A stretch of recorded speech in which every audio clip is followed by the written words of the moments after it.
আমি সর্বপ্রথমে সেই তথাগত অর্হৎ সম্মুখ সমুদ্রকে বন্দনা করছি। অতঃপর শ্রদ্ধাবান শ্রদ্ধাবতী উপাসক উপাসিকাদেরকে আমার মৈত্রীময় আশীর্বাদ জানাচ্ছি। শ্রদ্ধাবান উপাসক উপাসিকাগণ, আজকে আপনাদের উদ্দেশ্যে দেশনা করব একজন মিথ্যে দৃষ্টি সম্পন্ন, কর্মফলে অবিশ্বাসী, পরজন্মে পরলোকে অবিশ্বাসী একজন ব্যক্তি, তার অবস্থা কি হয়েছিল, তার পরিণতি কি হয়েছিল, একটা কাহিনী আপনাদেরকে দেশনা করব। বুদ্ধ সময়কালে, বর্তমানেও কর্মফল অনেকে বিশ্বাস করে না, পরজন্ম বিশ্বাস করে না, বিজ্ঞান বিশ্বাসী হয়ে হয়ে পরজন্ম ধর্ম এগুলো সব ভুলে যাচ্ছে মানুষ। এগুলো কিছু না, বিজ্ঞান বিশ্বাসী। তো যাই হোক, সময় হলে বোঝা যাবে কর্মফলের ক্ষমতা কতটুকু। তখন হায় কান্না, হায় কান্না, হায় হায় করে কান্না করা ছাড়া আর কোনো কিছু গতি থাকবে না। শুনুন শ্রদ্ধাবান উপাসক উপাসিকাগণ, এক সময় ভগবান বুদ্ধ জেতবন বিহারে অবস্থান করতেছিলেন। ওই সময় মিথ্যা দৃষ্টি সম্পন্ন ও নাস্তিকবাদী অম্বরশক্কর নামক এক লিচ্ছবি রাজা বৈশালীতে রাজত্ব করছিলেন। সেই সময় বৈশালী নগরে একজন ব্যবসায়ী দোকানের সামনের পথ খুব কদমাক্ত হয়েছিল, কাদা মাটিতে পড়ে গিয়েছিল, বর্ষাকালে ঝড় বৃষ্টি দিয়েছিল। এ কারণে জনগণ তা বহু কষ্টে লাফ দিয়ে দিয়ে পার হতো। কেউ কেউ আবার ওই কাদামাটিতে পড়ে গিয়ে অনেক কষ্ট পেত, অনেক কাপড় চোপড় নষ্ট হয়ে যেত, পিছলে খেয়ে হাত পাও অনেকের আঘাত পেত, এরকম আর কি। ওই যে ব্যবসায়ী, সে এই সাধারণ জনগণের এই দুর্দশা দেখে তা সুগম করার উদ্দেশ্যে শঙ্খবর্ণ কয়েকটি গরুর যে মাথা সংগ্রহ করে ওই কাদামাটিতে ফেলে দিলেন, অর্থাৎ এখানে একটা মানুষ যাওয়ার সুবিধার জন্য আর কি, যাতে ওই মাথা, গরুর মাথায় পা দিয়ে একটু বিনা কষ্টে যেতে পারে। এসায় উনি এগুলো ওখানে কাদামাটির মধ্যে রেখে দিলেন। ওই যে আমরা অনেক সময় কাদামাটিতে নারকেলের বা তক্তা মক্তা দিয়ে দিই না, ওইরকম আর কি, এরকম দিয়ে দিয়েছিল। তিনি স্বভাবত শীলবান, অক্রোধী, মধুরবাসী ও যথাশক্তি পরোপকারী ছিলেন। এক সময় তার এক বন্ধু স্নান করবার সময় তার শরীর যখন ঘষা মাজা করতেছিল, মনোযোগী হয়ে এক মনে তার শরীর সাবান দিয়ে পরিষ্কার করতেছিল। ওই অবস্থা দেখে সে অন্য যে মনোযোগী হয়েছে দেখে স্নান ঘাটে তার যে কাপড় ছিল সে পরার, গায়ে দেওয়ার, সে কাপড়গুলো খেলা করার উদ্দেশ্যে, অর্থাৎ একটু মস্কারি দুষ্টমি করবে, রসিকতা করবে, এই চিন্তায় কাপড়গুলো লুকিয়ে রাখলেন, অন্য জায়গায় সরিয়ে রাখলেন। তাকে কিছুক্ষণ কষ্ট দিয়ে পরে সে কাপড় চোপড়গুলো আবার ফিরিয়ে দিলেন। একসময় তার ভাগিনা অন্য স্থান থেকে কিছু জিনিস চুরি করে এনে তার দোকানে রেখে দিয়েছিল। ওই ঘরের মালিক, যার জিনিস চুরি করে আনছে, তার ঘরের মালিক ওই চোরাই মাল খুঁজতে খুঁজতে ওই দোকানে তা দেখতে পেল এবং নিল। তখন দোকানদারও দোকানদারের ভাগিনাকে বেঁধে বিচারের জন্য রাজার নিকট নিয়ে গেল। রাজা বিচার করে এমন শাস্তির বিধান করলেন যে ওই ব্যবসায়ীর মাথা কাটা হোক আর ওই বাগিনাকে শুলে চড়া হোক, শুলে দেওয়া হোক। শুল মানে তখনকার যুগে এক প্রকার কঠিন শাস্তি। এটা একদম লোহা অথবা গাছ, এগুলো একদম শেষে ছুরির মতো, তীরের ফলার মতো করে ওইটা পাইপ হতে ঢুকিয়ে দেওয়া হতো। তারপরে মাটিতে গেঁড়ে দিত। আস্তে আস্তে ঢুকতে ঢুকতে ওইখানে ফাইভতে ঢুকে এখানে একদম মাথাতে উঠে যেত। আস্তে আস্তে অনেক কষ্ট মৃত্যু, অর্থাৎ কষ্টদায়ক মৃত্যু আর কি। এরকম মৃত্যুর জন্য রাজা আদেশ দিয়ে দিলেন। তো আদেশ দেওয়ার সাথে সাথে ওই রাজকর্মচারী যারা ছিল, জল্লাদ টল্লাদ বিচারক যারা ছিল, তারা সাথে সাথে রাজার আজ্ঞা প্রতিপালন করলো। ওই ব্যবসায়ী বেচারা সাথে সাথে যেহেতু শিরচ্ছেদ করেছে, সাথে সাথে মারা গিয়ে ভূমিবাসী দেবতারূপে উৎপন্ন হলেন। চতুর্মহারাজিক স্বর্গের কোনো একটা দেবতা হয়ে জন্ম নিলেন আর কি স্বর্গের মধ্যে। তিনি ওই দোকানের সামনে কাদামাটির পথে মানুষেরা চলাচলের জন্য যে গরুর মাথা রেখে দিয়েছিলেন, সেই পুণ্যের ফলে তিনি সাদা রঙের মনোময় বেগশালী দিব্য ঘোড়া পেয়েছিলেন পরজন্মে স্বর্গের মধ্যে। গুণবানদের তিনি যে সবসময় গুণ বর্ণনা করতেন, সেই পুণ্যের ফলে তার দেহ থেকে, তার শরীর থেকে দিব্য সুগন্ধ প্রবাহিত হতো। ওই যে ঠাট্টার চলে, দুষ্টমির চলে, বন্ধুর কাপড় লুকিয়ে রেখেছিলেন কিছুক্ষণের জন্য, স্নান যখন করছিল তখন যে একটু মস্কারি করে দুষ্টমি করে বন্ধুর কাপড় লুকিয়ে রেখে দিয়েছিল, সেই কর্মের ফলে তিনি সবসময় উলঙ্গ থাকতে হতো, কাপড় চোপড় পেতেন না। কর্মফল কোন দিকে গিয়ে কোন দিকে ফল দেয় দেখুন। তিনি নিজের পূর্বকৃত ওইসব কর্মফল দেখার সময় ওই শুলে আরোপিত নিজের বাগিনাকেও দেখলেন। তা তিনি যখন স্বর্গে গেলেন তখন ওখানে দিব্য দৃষ্টিতে কি পুণ্যের ফলে এখানে আসলাম, এরকম স্বর্গের প্রত্যেক সত্তরা, স্বর্গের প্রত্যেক দেবদেবীরা নাকি দেখে তাকে দিব্য দৃষ্টিতে, কি পুণ্য করে আমি এখানে এসেছি। তো উনি যখন দেখলেন কি পুণ্যের ফলে আমি এখানে এসেছি, তখন দেখলেন পুণ্য কি করেছে, তার কেন কাপড় চোপড় না, এটা দেখলেন ওই পাপ কি করেছে। তারপরে দেখলেন তার ভাগিনা ওখানে শুলে একটা গাছ দিয়ে ওখানে পাইপথে ঢুকিয়ে দেওয়া হচ্ছে, আস্তে আস্তে ঢুকতেছে, কষ্ট পাচ্ছে, এটা দেখতে পেলেন। তখন তিনি ওই বাগিনার প্রতি করুণা চিত্ত উৎপন্ন হয়ে, দয়া চিত্ত উৎপন্ন হয়ে তার উপকার করতে ইচ্ছে করলেন। তিনি ওই যে তার পুণ্যের ফলে প্রাপ্ত দিব্য অশ্বে আরোহণ করে গভীর রাতে বাগিনার কিছু দূরে উপস্থিত হয়ে বললেন, নরকে পতিত হয়ে জীবিত থাকার চেয়ে এই শুলার্পিত অবস্থাতে জীবন যে বেঁচে থাকা, সেটা তোমার পক্ষে শ্রেয়ঙ্কর, অর্থাৎ অনেক ভালো।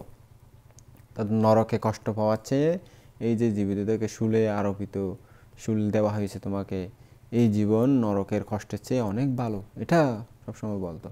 প্রত্যেক রাতে এসে ওই কথাগুলোই বলে যেতেন, উপদেশ দিয়ে যেতেন তার বাগিনাকে। তার বাগিনার অবস্থা তো খুব খারাপ, এদিকে ঢুকতেছে আস্তে আস্তে, যত বেশি নাড়াচাড়া করে ওই হাতি জোলা এগুলো হৃৎপিণ্ড বুকের হাড় গোড়ের মাঝখান দিয়ে একদম এদিকে বের হবে, এরকম করলে এদিকে বের হবে, আস্তে আস্তে মারা যাবে আর কি। ওই সময় একদিন অম্বর শক্কর রাজা শ্রেষ্ঠ সুন্দর মঙ্গল হাতিতে আরোহণ করে নগর ভ্রমণে বের হয়েছিল। তখন এক কুলললনা জানালা খুলে তার রাজার ভ্রমণ লীলা দর্শন করছিল। যে রাজাকে অনেক প্রজারা দেখতো নগর ভ্রমণে বের হলে, একজন মেয়ে জানালা খুলে তাকে দেখতেছিল আর কি। রাজা জানালার দিয়ে সেই নারীকে দেখা মাত্রই তার প্রতি অনুরক্ত হলেন। সে ছিল খুব সুন্দরী, দেখতে আকর্ষিত হয়। যে কোনো একটা সুন্দরী মেয়ে দেখলে সবাই আকর্ষিত হয় না, ওরকম আর কি। রাজা টাজা কি মানুষ, তো রাজাও তো মানুষ, মন্ত্রীও মানুষ, প্রেসিডেন্টও মানুষ, মানুষের মন তো আসক্ত পরায়ণ, সুন্দর কিছু দেখলে তাকে পাওয়ার ইচ্ছা, ভোগ করার ইচ্ছা, সুখ করার ইচ্ছা, ওরকম। তো এই সুন্দরী নারীকে দেখেই তার প্রতি আসক্তি হয়ে গেলেন, তার মনে কামনা বাসনা জেগে উঠল। তার পেছনে বসা এক কর্মচারীকে ইঙ্গিত করে বললেন, এই ঘরে যে ওই যে নারীকে দেখতে পাচ্ছ না, ওই নারীকে চিনে রাখো, এই ঘরটা চিনে রাখো ভালো করে, প্রয়োজন হলে বলবো। তো নগর ভ্রমণের শেষে অন্তঃপুরে এসেই সৈন্য পাঠিয়ে দিলেন ওই ঘরটির ওই নারীটির খোঁজখবর নিতে। ওই যে জানালা পথে ওই যে নারীটিকে দেখেছে, সে কি বিবাহিত নাকি অবিবাহিত, তার কি স্বামী এখনো আছে, স্বামী বেঁচে আছে নাকি কি অবস্থায় আছে, একটু ভালো করে খোঁজখবর নিয়ে আসো। ওই লোকেরা গিয়ে ভালো করে জানতে পারলেন যে তার স্বামী আছে, তিনি বিবাহিত। এসে বললেন রাজাকে, মহারাজ উনি তো বিবাহিত, উনি তো এরকম স্বামী আছে তার। তো ওই রাজা তখন ওই নারীকে নিজে ভোগ করার জন্য, নিজের আয়ত্তে পাওয়ার জন্য কোনো একটা উপায় চিন্তা করে তার স্বামীকে ডেকে বললেন, আজ থেকে তুমি আমার সেবক রূপে নিযুক্ত হও, তো তুমি আমার সেবা করো আজকে থেকে। সে তার প্রস্তাবে সম্মত হচ্ছে না দেখে আবার বললেন, তুমি যদি আমার এই কথায় রক্ষা না করো, আমার প্রস্তাবে সম্মত না হও, তাহলে তোমাকে রাজদণ্ডে দণ্ডিত হতে হবে, তা তোমাকে শাস্তি দেব। সে রাজদণ্ডের ভয়ে, রাজার শাস্তির ভয়ে ভীত হয়ে অনিচ্ছা সত্ত্বেও রাজসেবায় নিযুক্ত হলো। কিছুদিন অতীত হলে একসময় রাজা তাকে বলেন, এই অমুক স্থানে একটা পুকুর আছে, সেই পুকুর থেকে অরুণ বর্ণের মাটি সহ একটি সুন্দর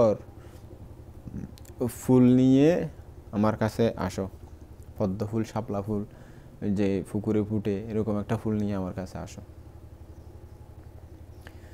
যদি তা নিয়ে আজ না আসো তাহলে তোমাকে হত্যা করা হবে। এই বলে তাকে পাঠিয়ে দিলেন। সে রাজবাড়ি থেকে বের হয়ে গেলে রাজা দারোয়ানকে ডেকে বললেন, এই আজ সূর্য অস্ত না হতেই সমস্ত বাইরের দরজা, নগরের দরজা বন্ধ করে দিবে। রাজা যেই পুকুর থেকে সেই পদ্মফুল বা শাপলা ফুল আনার জন্য নির্দেশ দিয়েছেন, তা বৈশালী নগর থেকে 3 যোজন দূরে অবস্থিত। তবু সেই লোকটি মরণের ভয়ে ভীত হয়ে সকালবেলায় ওই পুকুরে গিয়ে উপস্থিত হলো। প্রথমে সে শুনল এই পুকুরটি যক্ষাশ্রিত, অমনুষ্যাশ্রিত, ভূত প্রেত এগুলো যক্ষরা এখানে থাকে। যদিও বা এখন আর লোকেরা এগুলো বিশ্বাস করে না, তখন ছিল। সেই কারণে সে বিপদের আশঙ্কা করে ভয়ে ওই পুকুরের তীরে তীরে ঘুরতে লাগলো। সেই পুকুর রক্ষক দেবতা তার এই অবস্থা দেখে তার প্রতি করুণান্তরে মানুষের বেশে তার সামনে এসে বলল, হে পুরুষ, তুমি এখানে কি জন্য এসেছো? সে উত্তরে বলল, মহারাজ আমাকে এই দায়িত্ব দিয়েছেন, এই কথা বলেছেন, এখান থেকে এরকম নিতে বলেছেন। সব কিছু সে খুলে বলল ওই যক্ষকে। ওই যক্ষ তার কথা শুনে বলল, যদি তা হয় ঠিক আছে, তুমি যত ইচ্ছা মাটি ফুল তা নিয়ে যাও। এই বলে নিজের রূপ তাকে দেখিয়ে হঠাৎ করে অদৃশ্য হয়ে গেল। তখন ওই লোকটি অরুণ বর্ণের মাটি সহ ওই শাপলা বা পদ্ম ফুল এটা নিয়ে সূর্যাস্তের আগেই ওই নগরের দরজার সামনে উপস্থিত হয়ে গেল। ওই দারোয়ান, নগরের যে দারোয়ান আছে, তাকে আগেই দরজা বন্ধ করে দিতে বলেছিল, সে তাকে আসতে দেখে তাড়াতাড়ি নগরের যে দরজা, প্রধান দরজা, এগুলো বন্ধ করে দিল। সে অনেক চিৎকার করে তার আগমন বার্তা জানালো বটে, কিন্তু এই যে দারোয়ান তার কথা শুনিও না শোনার বান করল, অর্থাৎ কোনো কর্ণপাত করলো না, শুনলো না, দরজা খুললো না। সে অনন্য উপায় হয়ে সেই দরজার সামনে শুলে আরোপিত ওই ব্যক্তিকে দেখে বলল, দেখুন মশাই, আমি সূর্যাস্তের আগেই এখানে এসে অনেক চিৎকার করার পরেও ওই দারোয়ান বেটা দরজা বন্ধ করে দিয়েছে। আমি যথাসময়ে এসেছি, আমি কোনো দোষ করিনি, আমার কোনো ভুল হয়নি, আমি রাজাজ্ঞা পালন করেছি, সুতরাং তুমিও এই ব্যাপারে আমার সাক্ষী হও। তখন ওই বেচারা শুলে আরোপিত ব্যক্তি, ওই যে স্বর্গে গিয়েছিল তার ভাগিনা আর কি, উনি বলল, আমি তো ভাই এখন শুলে আরোপিত, মরণ জীবন মরণের লড়াই করতেছি, কিভাবে আমি তোমার সাক্ষী হব? মহারিদ্ধিমান এক প্রেত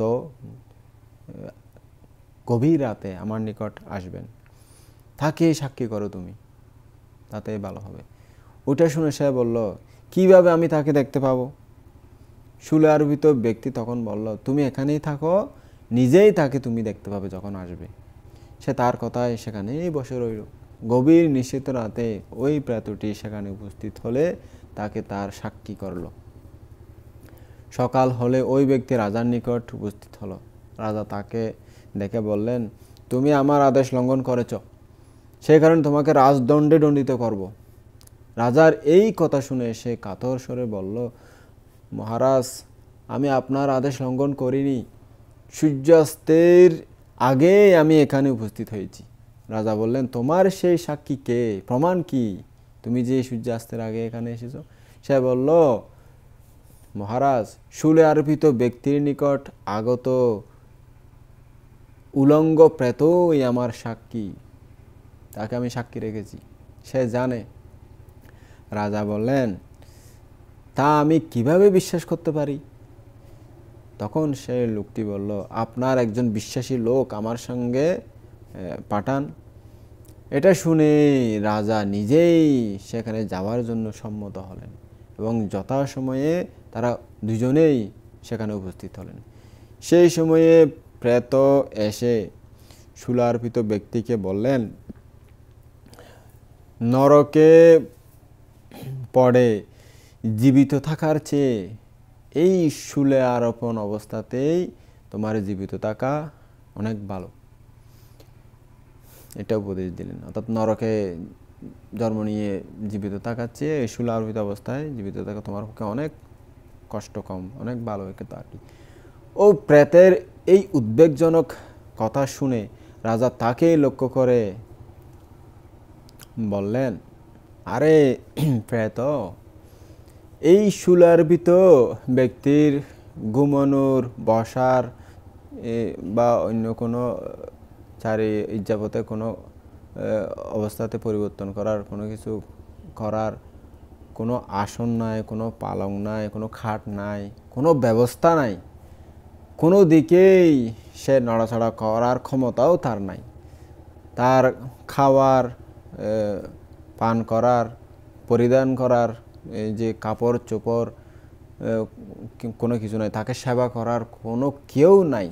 আগে তার যে অনুকম্পাকারী দৃষ্টশ্রুত অনেক সহৃদয়বান ব্যক্তি, তার আত্মীয় স্বজন ছিল, তারা এখন একে দেখতেও পাচ্ছে না। সুতরাং তারা এখন একে ত্যাগ করে চলে গেছে। মৃত ব্যক্তির কোনো বন্ধু নেই। ধন সম্পত্তিবিহীন ব্যক্তিকে বন্ধু বান্ধবগণ ত্যাগ করে চলে যায়। ধন সম্পত্তি দেখে বন্ধু বান্ধব এসে ঘিরে ধরে। ঐশ্বর্যশালী মৃত্যু হলেও বহু বন্ধু এসে জুটে। এটাই জগতের নিয়ম, এটাই মানুষের স্বভাব। এখন সে সমস্ত ভূভোগ্য পরিভোগ্য বস্তু হতে সম্পূর্ণরূপে পরিহীন প্রাপ্ত হয়েছে। সে এখন বড়ই দুঃখগ্রস্ত। তার সর্বাঙ্গ রক্তে রঞ্জিত, শুল দ্বারা তার অভ্যন্তরীণ দেহ বিদীর্ণ, ওই শুল দিয়ে পুরো দেহ ছিদ্র বিচ্ছিদ্র হয়ে যাচ্ছে। ঘাসের আগায়, তৃণের আগায় শিশির বিন্দুর মতো তার জীবন প্রবাহ আজ বা কাল সমাপ্ত হবে, মৃত্যুর মুখে পতিত হবে। হে যক্ষ, আপনি এরকম নিদারুণ ক্লেশদায়ক নিঃস্ব কাঠের শুলে আরোপিত ব্যক্তিকে কি কারণে নরকে পড়ে জীবিত থাকার চেয়ে শুলে আরোপিত অবস্থাতেই জীবিত থাকা তোমার পক্ষে অনেক ভালো, এই কথা বলছেন কেন আপনি? রাজা এরকম জিজ্ঞেস করলে ওই প্রেত নিজের অভিপ্রায় প্রকাশ করার জন্য বললেন, মহারাজ, ওই ব্যক্তি পূর্বজন্মে আমার আত্মীয় ছিল, আমার ভাগিনা ছিল। এটা স্মরণ করে তার প্রতি আমার করুণা উৎপন্ন হয়েছে। সেই কারণে আমার একান্ত ইচ্ছা এই পাপকর্মী নিরয়ী উৎপন্ন না হোক, অর্থাৎ নরকে যেহেতু অনেক কষ্ট, সেখানে উৎপন্ন না হোক। ওখানের চেয়ে এই কষ্টটা সামান্য, বেশি কিছু না। ওখানে কষ্টটা এখানের চেয়ে হাজার লক্ষ গুণ বেশি। হে লিচ্ছবি মহারাজ, এই দুষ্কর্মকারী ব্যক্তি এখান থেকে চ্যুত হয়ে 7 প্রকারে অনেক দুঃখদায়ক, ভয়ঙ্কর, উৎকট, তপ্ত নরকে উৎপন্ন হবে। এই সুলারোপণ দুঃখ নিরয় দুঃখ থেকে শত সহস্র গুণে কম। নরকের দুঃখ একান্তই ভয়ানক, কটু, তীব্র ও নিয়ত উৎকট দুঃখপ্রদ, সবসময় দুঃখ দেবে আপনাকে। এই লোকটি সেই নরকেই উৎপন্ন হবে তার কর্মের কারণে। সে আমার কথা শুনে এই দুঃখগ্রস্ত জীবন ত্যাগ করবে। সেই কারণে আমি ওর জীবন প্রবাহ রোধ না হোক এরকম কথা ওর সামনে বলছি না। এইভাবে প্রেত নিজের অভিপ্রায় প্রকাশ করলে পুনরায় রাজা সেই প্রেতের জীবন কাহিনী জিজ্ঞেস করার ইচ্ছায় বললেন, আচ্ছা প্রেত, এই লোকটির বিষয় আমি জানলাম, এখন আপনাকে অন্য একটি কথাও জিজ্ঞেস করতে ইচ্ছা করছি। যদি আমাকে আপনি সময় দেন তাহলে তা জিজ্ঞেস করতে পারি, কিন্তু আপনি আমার প্রতি রাগ করবেন না। তখন ওই প্রেত বললেন, নিশ্চয়ই আমাকে জিজ্ঞেস করতে পারেন। আপনার সঙ্গে আমার যখন থেকে দেখা হয়েছে তখন থেকেই আপনাকে অবকাশ দেওয়া হয়েছে। শ্রদ্ধাহীন ও অপ্রসন্নদের সঙ্গে কথা বলা উচিত নয়। এখন দেখতেছি আপনি নিশ্চয় আমার কথায় বিশ্বাসী, সুতরাং আপনি আমাকে আপনার যথেচ্ছা প্রশ্ন জিজ্ঞেস করুন, আমিও আমার জ্ঞানশক্তির অনুরূপ তার উত্তর প্রদান করব। প্রেত এরকম বললে রাজা বললেন, আচ্ছা প্রেত, আমি যা কিছু নিজের চোখে দেখব তাই শুধু বিশ্বাস করব। তা দেখেও যদি বিশ্বাস না করি তাহলে আমাকে আপনি যা ইচ্ছে তাই করবেন, অপমান করুন, অন্য কিছু করুন। রাজার এই কথা শুনে প্রেত বললেন, আপনার এই প্রতিজ্ঞা আমার পক্ষে সত্য হোক। যারা ধর্মে অনভিজ্ঞ ও ধর্মপিপাসু তারা আমার এই ধর্ম উপদেশ শ্রবণ করে উত্তম প্রসাদ লাভ করুক, শ্রদ্ধা সম্পন্ন হোক। এটা প্রদুষ্ট চিত্তসম্পন্ন ব্যক্তিদের জন্য নয়। আপনি এখানে যা শুনবেন ধর্ম উপদেশ, ধর্ম নিয়ে যত কথা শুনবেন, সে সব কথা আপনি ধর্মে অনভিজ্ঞ ব্যক্তিদেরকে গিয়ে বলবেন, তাদেরকে বুঝাবেন, উপদেশ দেবেন। অলঙ্কৃত শ্বেত অশ্বে আরোহণ করে শূলারোপিত ব্যক্তির নিকট এসেছেন। আপনার এই অশ্ব অতিশয় আশ্চর্যজনক ও দর্শনীয়। এটা এই যে দিব্য অশ্বটা লাভ করেছেন আপনার কোন কর্মের ফলে, কোন পুণ্যের ফলে লাভ করেছেন সেটা আমি জানতে চাই। তখন ওই প্রেত বললেন, বৈশালী নগরের মধ্যে একটা রাস্তা ছিল, ওই রাস্তার মধ্যে কাদা জমি ছিল, অনেক মানুষেরা পারাপার করতে পারত না। এটা দেখে আমি 3টি গরুর মাথা এনে ওখানে রেখে দিয়েছিলাম। আমি সহ অন্যান্য যারা পথচারী ছিল সবাই ওই গরুর মাথাতে পা দিয়ে সুখে শান্তিতে ওই পথটা অতিক্রম করে যেত। এই পুণ্যের ফলেই আমি এই আশ্চর্যজনক দর্শনীয় এই গোড়াটি পেয়েছি, পুণ্যের ফল স্বরূপ পেয়েছি। আচ্ছা আর একটা বলি, আচ্ছা আপনার দেহ জ্যোতিতে সব দিকে বিরচিত হচ্ছে এবং আপনার শরীরের মনোমুগ্ধকর সুগন্ধি চারিদিকে ছড়িয়ে পড়তেছে, প্রবাহিত হচ্ছে। আপনি মহানুভব যজ্ঞ ঋদ্ধি প্রাপ্ত হয়েও কেন উলঙ্গ হয়ে রয়েছেন? এটা আপনার কোন কর্মের বিপাক? মহারাজ, আমি সবসময় অক্রোধ ও প্রসন্ন চিত্তে জনগণের সাথে, সাধারণ মানুষের সাথে কোমল বাক্য আলাপ করতাম, সবসময় শান্তশিষ্টভাবে কথা বলতাম। সেই কর্মের বিপাকেই আমার এই দিব্য দেহ বর্ণে সতত চারিদিকে সুগন্ধ প্রবাহিত হয়। ধার্মিকদেরকে দেখে প্রসন্ন চিত্তে তাদের গুণ ও প্রশংসা করেছি। সেই কর্মের ফলেই আমার শরীর থেকে সবসময় দিব্য সুগন্ধ প্রবাহিত হচ্ছে।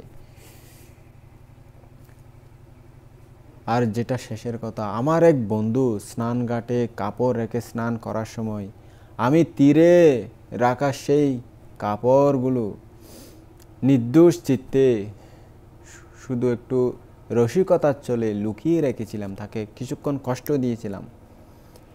সেই কর্মের হেতুতে এখন আমি নগ্ন হয়ে তথা উলঙ্গ হয়ে কাপড়ের অভাবেই দিন যাপন করতেছি।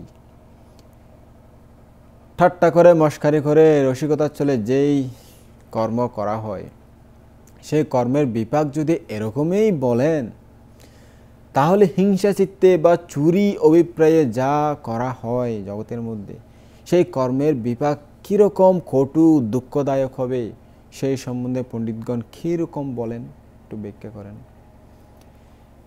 যে সমস্ত দুষ্ট সংকল্প সম্পন্ন মানুষ কায় বাক্য পাপ কার্য সম্পাদন করে, তারা মৃত্যুর পর নিশ্চয়ই নরকেই উৎপন্ন হয়। যারা সুগতিকামী, তারা দানের রত থেকে নিজের ভবিষ্যৎ জন্মকে সুনিয়ন্ত্রিত করেন। সুতরাং তারা দেহত্যাগের পর নিশ্চয়ই সুগতি স্বর্গলোকেই উৎপন্ন হন। এইভাবে প্রেত সংক্ষেপে তার জীবন ইতিহাস বর্ণনা করলে রাজা তা বিশ্বাস করতে না পেরে আবার জিজ্ঞেস করলেন, আপনি যেভাবে পাপ পুণ্যের ফল বিভাগ করে দেখালেন, আমি কিভাবে তার প্রতি দৃঢ় বিশ্বাস আনতে পারি? আমার তো বিশ্বাস আসতেছে না। আমি কোন প্রমাণ দেখে তা বিশ্বাস করব? বলুন, কোন বিজ্ঞ ব্যক্তি বা আমাকে বুঝিয়ে দিতে পারবে এবং বিশ্বাস জন্মাতে পারবে, আমার মানে শ্রদ্ধা, ধর্মের প্রতি শ্রদ্ধাবোধ এটা জাগ্রত করতে পারবে? ওই প্রেত রাজার এই কথা শুনে কারণ সহ সেই বিষয় রাজার সমীপে প্রকাশ করার উদ্দেশ্যে তাকে বললেন, কুশল কর্মের সুখফল এবং পাপকর্মের দুঃখফল এটা শুনে ও দেখে বিশ্বাস করুন। পাপ পুণ্য এই দুই রকম কর্ম না থাকলে প্রাণীগণ সুগতি দুর্গতি স্বর্গ নরক কিভাবে প্রাপ্ত হতো? মনুষ্যলোকে মানবগণ যদি পাপ পুণ্য না করত, তাহলে মানুষেরা সুগতি দুর্গতি পরায়ণ হতো না কোনোদিনও। রূপে গুণে ধনে জনে ও ভোগ সম্পদেও হীন শ্রেষ্ঠ হতো না, সবাই একই হতো। মনুষ্যলোকে মানুষেরা পাপ পুণ্য উভয় কর্মই করে থাকে। সেই কারণে ইহলোকে কোনো কোনো মানব শ্রেষ্ঠ, আবার কোনো কোনো মানব হীন থেকে হীনতর অবস্থাও হয়ে যায়। এখানে সুচরিত এবং দুশ্চরিত কর্মসমূহের সুখ দুঃখ অনুভবনীয় বিপাকের কথাই বলা হচ্ছে। পুণ্যবানেরা দেবলোকে উৎপন্ন হয়ে দিব্য ঐশ্বর্য পরিভোগ করে, পাপ পুণ্য অবিশ্বাসী মানবগণ নরকে পড়ে দুঃখ যন্ত্রণা ভোগ করে। আপনিও কেন এই কর্মফল বিশ্বাস না করে এইভাবে দুঃখ অনুভব করার জন্য প্রস্তুতি হচ্ছেন?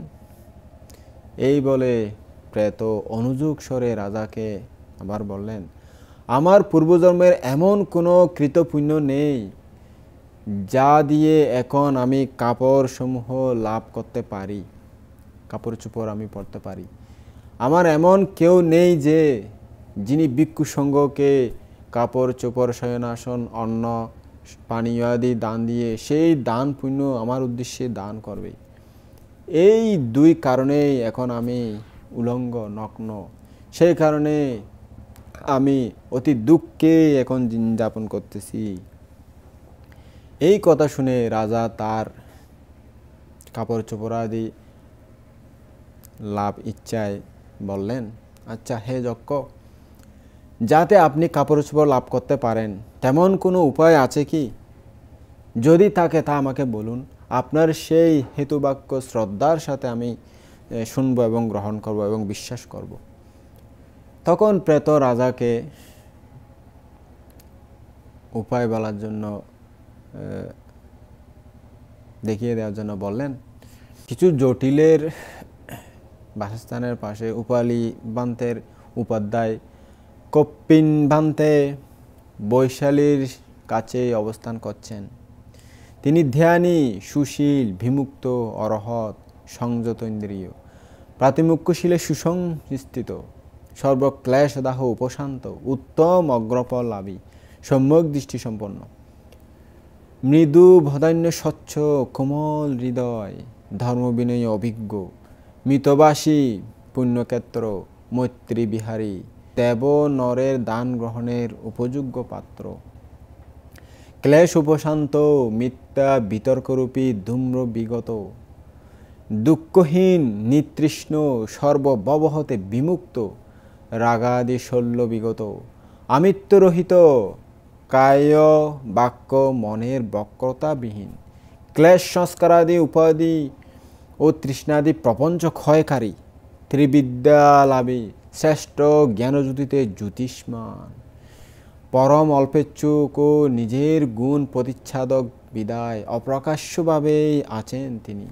জনগণ তাকে দেখেও তার গাম্ভীর্য বিদায় তিনি এই রকম শীলবান এবং এরকম স্বভাবের গুণদার ইত্যাদি কিছুই জানতে পারেননি। বজ্রদেশে তিনি ভিক্ষু নামেই অভিহিত, কিন্তু দেবগণ জানেন যে তিনি নিতৃষ্ণ, অরহৎ ও উত্তম শীলবান অবস্থাতেই জগতে বিচরণ করতেছেন। সে কল্যাণ ধর্মপরায়ণ কপ্পিন মহাস্তবীরকে যদি আমার উদ্দেশ্যে এক জোড়া কাপড় দান দিয়ে সেই পুণ্য ফল আমাকে প্রদান করেন এবং তিনি যদি তা গ্রহণ করেন, তাহলে আমাকে দিব্য বস্ত্রে সুসজ্জিত অবস্থায় দেখতে পাবেন, আপনি নিজের চোখে দেখতে পাবেন।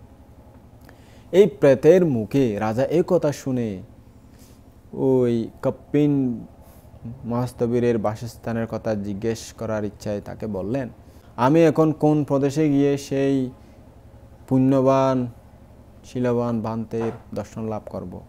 আমার সন্দেহ ও বিপরীত দৃষ্টি কেই বা অবনোদন করবেন, আমাকে সত্য দৃষ্টিতে প্রতিষ্ঠিত করবেন? তখন ওই প্রেতটি বললেন, একান্ত সত্যগুণের প্রতিষ্ঠিত সেই মহাকপ্পিন ভান্তে কাপিন্নচ্ছক নামক স্থানে বহু দেবগণ পরিবেষ্টিত আসনে সমাসীন হয়ে মৈত্রী ও অপ্রমত্তভাবে ধর্মদেশনা করছেন। প্রেতটি ওইরকম বললে রাজা তখন এই মস্তবীরের নিকট উপস্থিত হওয়ার ইচ্ছায় আবার তাকে বললেন, আমি এখনই সেই পূজনীয় ভান্তের নিকট উপস্থিত হয়ে তাকে এক জোড়া কাপড় দান করব।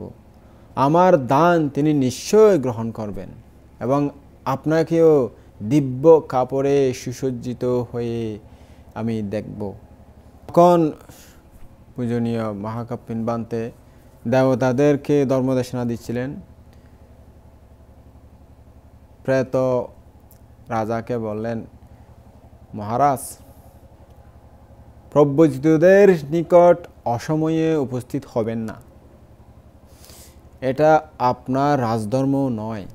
যখন তিনি নির্জনে উপবিষ্ট হবেন, ধ্যান সাধনায় শান্তভাবে বসে থাকবেন, তখনই সেখানে উপস্থিত হয়ে তার সঙ্গে সাক্ষাৎ করবেন। ওই চক্ষের কথা রাজা যুক্তিসঙ্গত মনে করে রাজপুরীতে চলে গেলেন। তখন এরপর যথাকালে 8 জোড়া খুব দামি দামি কাপড় সহ পূজনীয় বান্তের নিকট উপস্থিত হলেন দান করার ইচ্ছায়। তিনি এক পাশে বসে বান্তের সঙ্গে আলাপ করে বললেন, ভান্তে, এই 8 জোড়া কাপড় আপনি গ্রহণ করুন, আমি দান করতেছি। তখন ওই মহাকপ্পিন বান্তে এই কথা শুনে বললেন, মহারাজ, আপনি আগে কোনোদিন দান দেননি।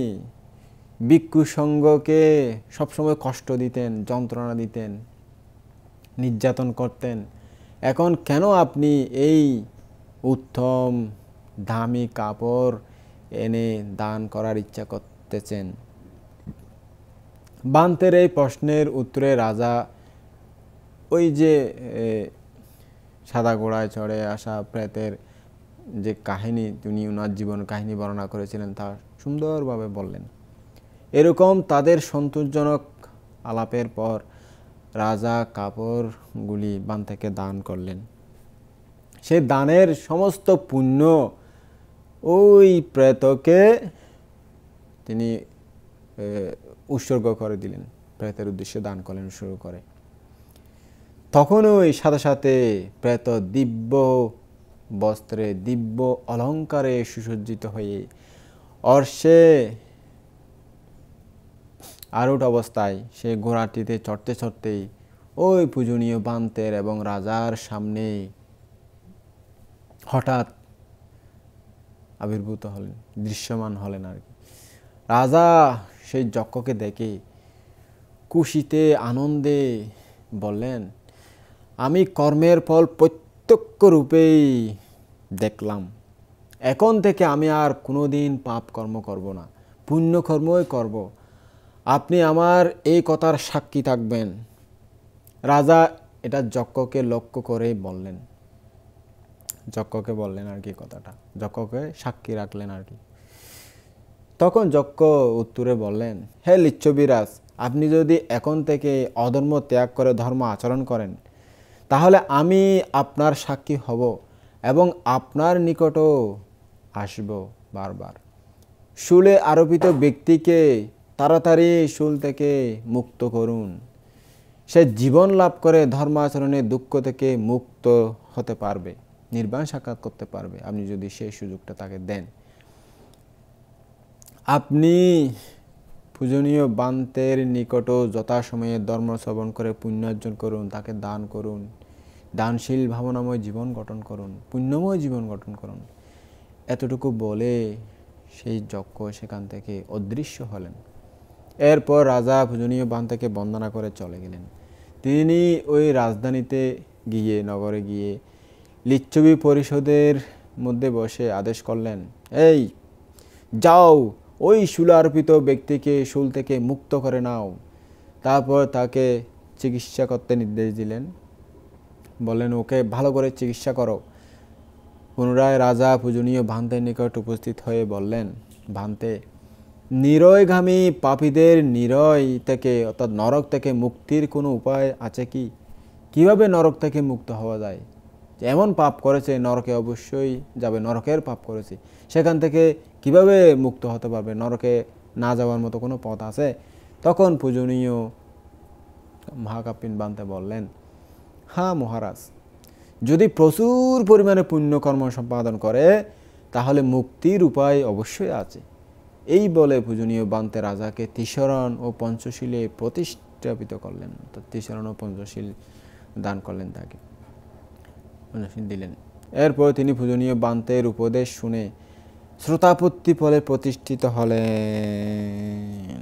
সাধু সাধু দেন উপাসক উপাসিকারা, নির্বাণের প্রথম স্থল লাভ করেছে শ্রোতাপত্তি ফল, সাধু সাধু দেবেন, অনেক পুণ্য হয়ে যাবে আপনার। একটা মহৎ, সবচেয়ে উত্তম, যেই স্রোত থেকে আর কোনোদিন পতিত হবে না, সেরকম শ্রোতাপত্তি ফল লাভ করেছেন। নির্বাণের প্রথম স্তর মার্গফল, সাধুবাদ দিলে আপনারও হেতু হয়ে যাবে নির্বাণের। কেমন দেখুন কর্মফল, কার কর্ম কীভাবে আছে, সেজন্য যে কোনো সময় সৎকর্ম করে রাখা উচিত। কীরকম রাজা, কীরকম কর্ম হলো অবিশ্বাসী, কার বউ নিয়ে টানাটানি করতেছে ভোগ করার জন্য, এই মানুষও শ্রোতাপত্তি ফল লাভ করে ফেলেছে। দেখুন পারামি কী জিনিস। সেই জন্য আপনাদেরকে আমি সবসময় বলি পারামি সৃষ্টি করতে, পারামি সৃষ্টি করতে। আপনারা তো এমন অবস্থা, কি আর বলবো, বলতে গেলে আপনারা বলবেন বান্ধাটা ভালো না, বলবো না, সরি আজকে আর বলবো না, অনেক বলেছি। তো রাজা তো শ্রোতাপত্তি ফল লাভ করে ফেলেন, তার মন দেহ শান্ত হয়ে গেছে। ওই যে শুলার্পিত ব্যক্তি, ওই শুলার্পিত ব্যক্তি সুচিকিৎসার ফলে অচিরেই সুস্থ হলেন, তার শরীর পুরোপুরি সুস্থ হয়ে গেল। তিনি সংবেগপ্রাপ্ত হয়ে প্রব্রজিত হলেন। এবং অচিরেই শীল সমাধি প্রজ্ঞা শিক্ষা করে এবং সুন্দরভাবে কঠোরভাবে ধ্যান সাধনা করে অরহত্ত ফল লাভ করে নির্বাণ সাক্ষাৎ করলেন। হায় রে কর্মফল! কোথায় মৃত্যুর সাথে লড়াই করতেছে। যার অরহত্ত ফল থাকে না, তাকে কোনোভাবে চেষ্টা করে মারা যায় না, মারা যাবে না। সে এরকম ছিল ওই লোকটা। অরহত্ত ফল লাভ করার মতো কর্ম ছিল, আরামই ছিল। সুলার্পিত হয়েও মরেনি, না হয়তো সুলার্পিত হয়ে নিয়ে নিলেও বাঁচে না সহজে, এরকম কষ্ট এটা। উনি অরহত্ত ফল লাভ করে ফেলেছেন। পারমিক ভিতরে তার চিত্ত সুন্দরতিতে ছিল। তা আপনাদেরকে বলি পারমি সৃষ্টি করতে। পারমি সৃষ্টি করতে কীভাবে করবেন? পারমি সৃষ্টি দান, শীল, ভাবনা, বিভিন্ন পুণ্যকর্ম, কুশল কর্ম, ধর্মের প্রতি শ্রদ্ধা, এগুলো করে। বানতে টিয়া নাই, টিয়া তো নতাইব, দান করি পেলে সমস্যা নাই। ওই জাগা জবিন বোক বিলাস হলে টিয়া তাইব, সমস্যা নাই। হইলেও মানে খরচ করার তখন মানুষ টিয়া পয়সা তো খরচ করেরই, জাগা জবিন বোক বিলাস হলে টিয়া নাই। যারা তো সত্যি টিয়া নাই, তারা সকালেতে পুণ্য কর্মকরণ, বন্দনা, প্রার্থনা এগুলো করবেন। বুদ্ধকে ফুল পানি তুলবেন, মোমবাতি দিয়ে, আগরবাতি দিয়ে, সুগন্ধি দিয়ে পূজা করবেন, একটু প্রার্থনা করবেন, পারলে একটু শিল টিল নিবেন, অমাবস্যা পূর্ণবাসী, এরকমগুলো করবেন। ধর্মদেশনা শুনবেন সময় পেলে, সময় বের করে নিয়ে, সময় পেলে না সময় বের করে নিয়ে শুনবেন। এরকম হয়। পারামি এগুলো সৃষ্টি করে রাখলে একদিন না একদিন ফল পাবেন। যতদিন নির্বাণ সাক্ষাৎ করতে না পারেন বা করতে আপনার পারামি পরিপূর্ণ না হয়, ততদিন এই পুণ্যগুলো আপনাকে ফল দিয়ে থাকবে। একদিন না একদিন ফল পেয়ে আপনি মুক্ত হতে পারবেন। তো দেখুন উপাসক উপাসিকা কীরকম মানুষ, কীরকম হয়ে গেল। মিথ্যা দৃষ্টিপরায়ণ মানুষ ধর্মের সাক্ষাতে এসে যুক্তিপূর্ণ কথা থেকে সামনাসামনি যখন দেখছে, কর্মফল বিশ্বাস করছে। আসলে সত্যি পাপের ফল, পুণ্যের পুরস্কার আছে। মহাকাপ্পিন বান্তের সান্নিধ্যে এসে তারা ধর্ম বুঝতে পেরে ধর্ম হৃদয়ঙ্গম করে জ্ঞান লাভ করে ফেলল। তো এই জন্য বান্তেদের কাছে যেতে হয়। বান্তেদের কাছে না গেলে কীভাবে আপনি ধর্ম কী জিনিস, কর্মফল কী জিনিস, আছে কি নাই, পরজন্ম কী, এগুলো কোনোদিন বিশ্বাস করতে পারবেন না। আপনারা যে বান্তের কাছে না যান, তাহলে ধর্মদেশনা না শুনেন, কীভাবে সত্য দৃষ্টি উৎপন্ন হবে? এই জন্য বান্তেদের কাছে যেতে হয়। অনেকে ভয়ে আবার বান্তেদের কাছে যান না, কারণ বান্তারাও সবাই ভালো না। অনেকে অনেক ধরনের চিন্তা ভাবনা নিয়ে থাকে। যাই হোক, সেটা যার ব্যক্তিগত বিষয়। কিন্তু যারা ধর্মজ্ঞান জানে, ধর্ম চর্চা করে, তাদের কাছে যাবেন, ধর্ম সম্পর্কে অনেক কিছু জানতে পারবেন। মিথ্যা দৃষ্টি দূর হবে, সত্য দৃষ্টি উৎপন্ন হবে। এই যে রাজা, কত বড় মিথ্যা দৃষ্টি পরায়ণ রাজা, এই যে অম্বর শক্কর রাজা, উনি পর্যন্ত বান্তের সান্নিধ্যে এসে সত্যদৃষ্ট হয়ে গেলেন, ধার্মিক হয়ে গেলেন, শ্রদ্ধাবান হয়ে গেলেন। তো প্রত্যক্ষ দেখেছে, বান্তে যুক্তি দিয়ে বুঝেই দিয়েছে, এরকম আর কি। তো ওই যে মহাকাপ্পিন বান্তে, এটা তো ওনার প্রত্যক্ষ ঘটনা, উনি বৈশালীতে ছিলেন। তো ওই মহাকাপ্পিন বান্তে ভগবান বুদ্ধকে বন্দনা করার জন্য শ্রাবস্তিতে চলে গেলেন। শ্রাবস্তিতে গিয়ে ওই যে ঘটনাটা পুরাই বললেন। রাজা, ওই যে প্রেত যাকে শূল অর্পিত হয়েছিল, ওনার ঘটনা, এবং নিজের যে অভিজ্ঞতা, নিজের সাথে কী কী হলো, কী কী বলল রাজা এসে, সমস্ত ঘটনা বুদ্ধের নিকট বর্ণনা করলেন, বললেন বুদ্ধ ভগবান এরকম এরকম এরকম হয়েছিল, সব কিছু বললেন আর কি। তো ভগবান বুদ্ধ সেই বিষয়ের যে কার্যকারণ, মূল উৎপত্তি দেখিয়ে এই শ্রদ্ধাবান উপাসক উপাসিকা ভিক্ষু সম্বন্ধে যখন সবাই ধর্মদেশনা করে, সবাইকে ওই ধর্মদেশনা করলেন। ওই ধর্মদেশনা শুনে